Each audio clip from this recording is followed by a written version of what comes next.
dengan orang lain, dengan orang tua, dengan teman, dengan pasangan, dengan siapapun pasti ada perbedaan. Sehingga kita memahami kenapa berbeda gitu kan.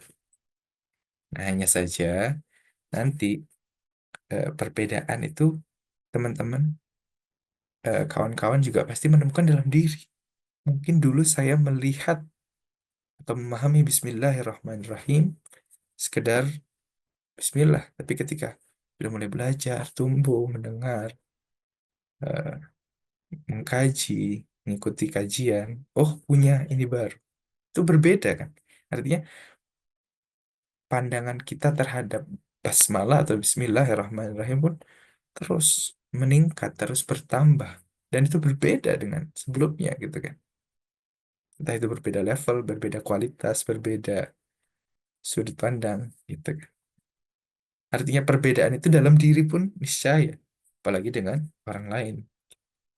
Yang kedua, kita menyadari mengapa berbeda pandangan. Setelah, oh orang pasti beda.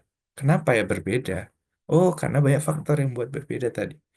Ia melihat dari sudut ini, ia melihat dari jarak seperti ini, sebegini, ia melihat dengan cara ini, alat ini, fokusnya ke sini, kualitasnya segini. Nah, itu. Kemudian kita, oh wajar orang ini berbeda. Nah, untuk menerima perbedaan tidak mudah, dan itu perlu disadari bahwa banyak faktor yang membuat berbeda. Gitu. Dan itu perlu terus didialogkan supaya memahami. Oh, eh, pikiran saya A, pikiran Anda B. Oh, organisasi saya A, organisasi Anda B. Kenapa A, kenapa B? Karena B begini-begini, karena A begini. Oh, wajar sehingga punya hasil pemikiran yang berbeda. Kemudian setelah kita memahami perbedaan, kita akan menghargai perbedaan pandangan. Wajar Anda begini karena begini.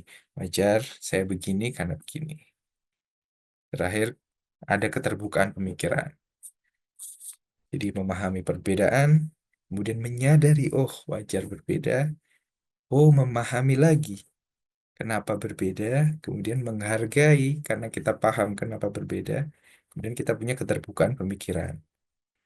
Dan terakhir, kita tidak merasa paling benar dan terus belajar, terus berdialog untuk bagaimana mengevaluasi atau mendalami lagi apa yang kita pahami sebelumnya. Kira-kira itu in terakhir quotes. Ya, life is all about perspective. Jadi, urusan perspektif aja.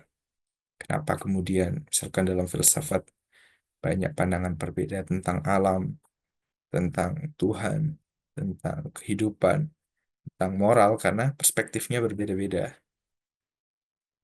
Perspektif Barat dan Timur berbeda. Kenapa berbeda?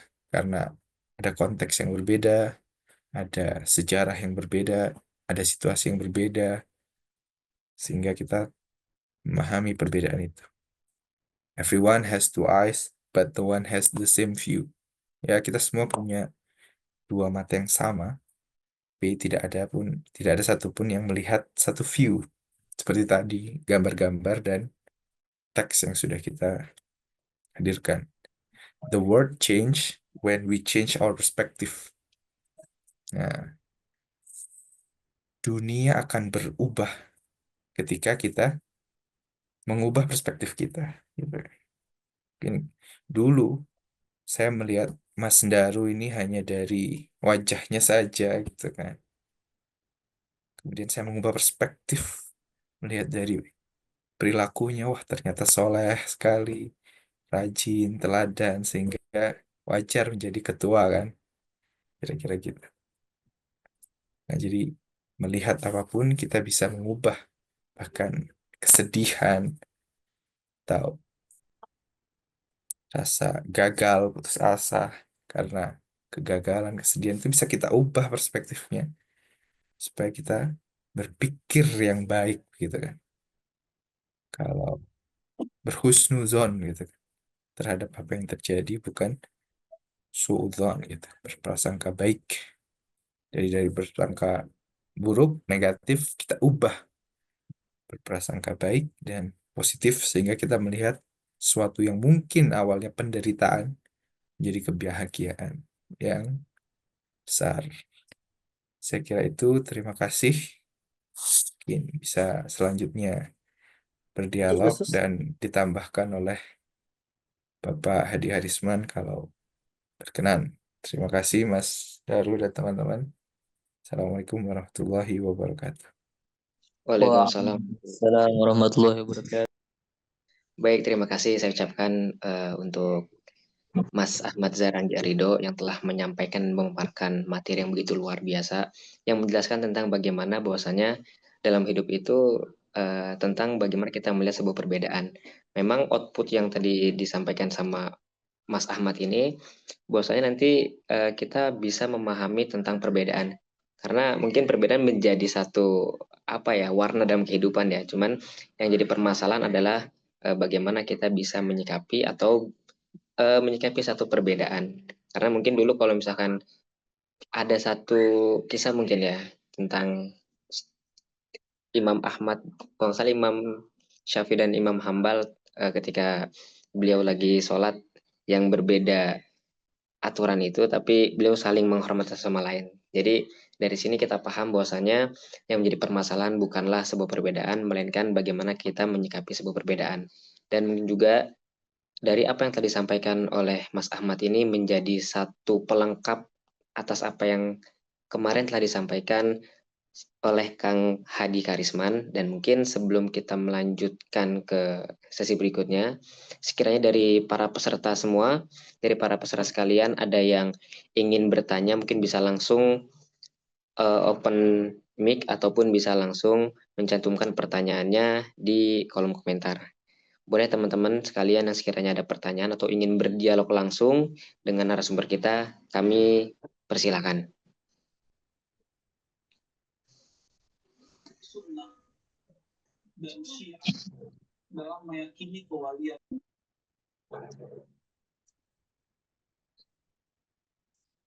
Aku mungkin coba nambahin perspektifnya ya. Mungkin itu tadi kan semacam alat ya yang disodorkan Mas Jarang itu semacam alat, semacam tools, tools how,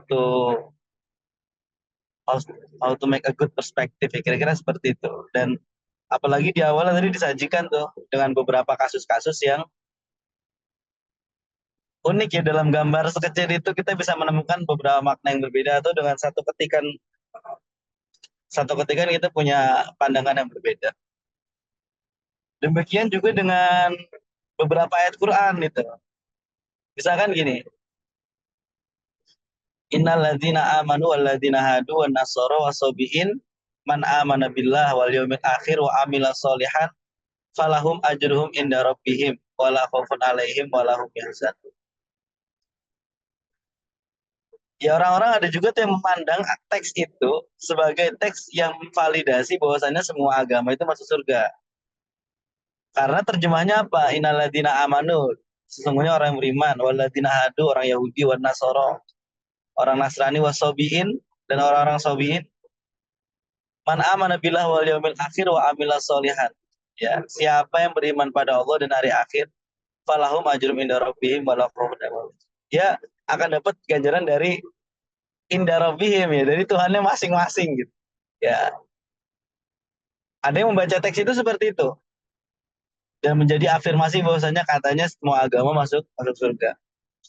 Yang kedua, ternyata mayoritas mufasir tidak memaknai seperti itu karena secara sabab nuzulnya ya, atau yang dalam ilmu teks itu disebut sebagai konteks ya kan, history of text ya, latar belakang dari teks itu ternyata asbab nuzulnya adalah menceritakan sahabat Salman Al Farisi gitu yang merasa dunianya gelap setelah disebutkan bahwasanya sahabat-sahabatnya dia yang belum masuk Islam itu dan keburu meninggal sebelum beriman pada Nabi. Nabi bilang mereka masuk neraka. Ya akhirnya turunlah ayat ini sehingga eh, ternyata ini bisa menghadirkan satu perspektif yang berbeda atau mungkin gini, yang lagi rame di apa di sosial media hari ini. Ar-Rahmanu 'alal arsy istawa. Ya, Allah beristiwa di atas ars gitu ya. Ada yang bilang, ya sudahlah, imani saja bahwasanya memang Allah tuh bersemayam, ya Allah tuh duduk gitu ya. Ada yang menyampaikan bahwasanya, wah, gak bisa gitu dong, masih samakan dengan makhluk. Nah, akhirnya dari ilmu perspektif tadi, ada satu cara tadi kan, bagaimana cara membangun perspektif yang baik. Nah, tentu kalau dalam mengkaji Al-Quran, perspektif yang baik perlu diikuti dengan kredibilitas sumber-sumber rujukan yang kita ikuti, dan kelengkapan dari segala alat-alat yang membantu kita bisa mencapai penafsiran yang berpotensi benar gitu ya. Artinya yang nilai kebenarannya paling paling valid gitu. Ya tentu kalau misalkan secara makna 100% ya autor yang punya kehendak gitu kan. Ya Allah Subhanahu wa taala. Tapi secara pendekatan, metodologi, lalu dukungan dengan eh, hadis-hadis ya, baik dengan metode bil ma'sur ataupun bil ra'yi, sehingga seperti itu. Jadi harapannya setelah ini teman-teman ketika mendapati sebuah problema atau konflik di tengah masyarakat yang berkaitan dengan teks, dan Al-Quran itu kan teks ya, bahkan ya siapa Abu Hamid Abu Nasr apa sih? Hamid Abu Zaid itu kan bilang Nasir Hamid hadaratul Abu Zaid. ya, Nasr Hamid Abu Zaid ya, itu bilang kita kan peradaban teks. Nah, ya Quran itu teks, dan persoalannya teks itu statis kan. Teks itu statis dan tidak bergerak ya. Ya dia begitu aja gitu. Nggak berubah-ubah. Tetapi permasalahannya, konfliknya dan sebagainya berubah-ubah. Yang dipicu dengan apa? Perspektif pemahaman terhadap ayat itu. Nah, sehingga semoga dari apa yang disampaikan Mas Zarangi tadi bisa membantu kita untuk melihat teks itu mesti dengan alat yang tepat. Ya, misalkan katakan dengan memandang satu ayat tadi, alat-alat yang tepat apa? Alat-alat membaca asbabun nuzul, metodologi tafsir, muqaranatut tafasir, perbandingan tafsir-tafsir dan lain sebagainya. Kira-kira itu paling ya, kita memperluas perspektif aja. Mungkin silakan Mas Zarangi kalau mau ada tanggapan. Siap, siap. Terima kasih. Nih, sama Ustadz tuh bahasnya ayat gitu ya. Ya, pada akhirnya dalam dalam hal ini, eh, ketika kita akan memahami kenapa orang yang memahami ayat itu, bahwa Allah itu bersemayam di ars itu physically atau secara fisik, karena punya premis-premis ini gitu kan, sehingga wajar punya pandangan seperti itu gitu. Nah, proses memahami, proses mengerti metode yang dipakai, sudut pandang yang dipakai, itulah kemudian yang kita harus pahami sehingga kita mudah memahami perbedaan gitu. Sehingga dari segala perspektif tentang satu ayat itu, outputnya tadi kita menghargai perbedaan, dan outputnya apa tadi? Itu ya ada kebenaran. Nah, kebenaran tentang pemahaman atas ayat bahwa Allah bersemayam di ars itu ada ABC, itu kan kebenaran. Misalkan kita anggap kebenaran, kebenaran A, kebenaran B, kebenaran C. Nah, ini kita olah supaya dia menjadi kebaikan dan keindahan. Bagaimana ayat itu dipahami sehingga kita membuat, terlepas dari itu fisik atau enggak perdebatan ya, boleh pro kontra, tapi poinnya adalah kita mengambil kebaikan apa? Oh, kuasa Tuhan yang begitu luas. Misalkan begitu. Poinnya apa? Kekuasaan. Tiada bandingnya Tuhan gitu. Sehingga kita punya output keluar karena Allah yang tiada banding. Sementara manusia sama saja, kita perlu menghargai manusia. Kita nggak perlu sombong, misalkan kayak gitu. Itu outputnya sehingga kita situ yang penting outputnya gitu kan. Kalau misalkan perintah Quran kan selalu tadabbur ya.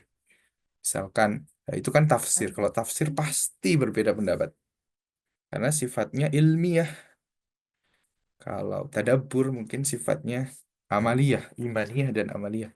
Sehingga tadabbur itu yang penting outputnya. Ketika kita memahami ayat ini, outputnya kita lebih cinta nggak sama Allah, lebih dekat nggak sama Allah, lebih cinta nggak sama Rasulullah, lebih baik nggak sama tetangga, lebih baik nggak sama orang lain, lebih menghargai orang lain, gitu kan.